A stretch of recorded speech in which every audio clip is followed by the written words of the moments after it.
মানুষ বলে জামাইয়ের টাকা খাওয়া এত সহজ না, এত সহজ না। কিন্তু মামা বাড়ির সম্পত্তি পাওয়াও এত সহজ না।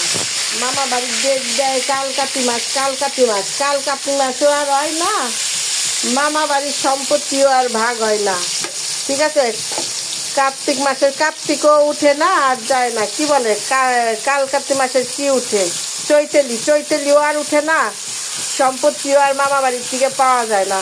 বুঝছেন আপুরা ভাইয়ারা, শুধু শুনবেন কালকাতি মাসের, কালকাতি মাসের। মামাদের সম্পত্তি দিয়ে আসলেই মামারা বেশি খুশি হয়।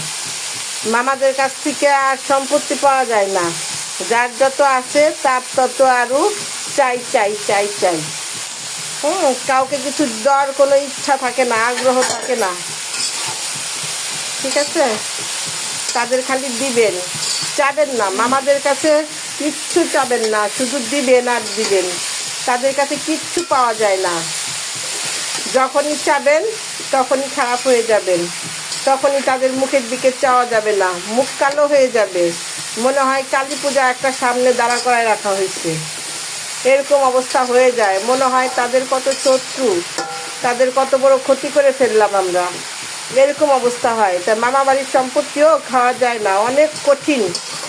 মামা বাড়ির থেকে যাদের কপাল ভালো তারাই মামা বাড়ির সম্পত্তি পায়। আমাদের কপাল এমনই যে আমরা কোনো মামা বাড়ির সম্পত্তি পাই না, আর কালকাতি মাসও আসে না, সম্পত্তিও আর পাই না, চৈতালিও উঠে না। এই হলো অবস্থা মামা বাড়ির।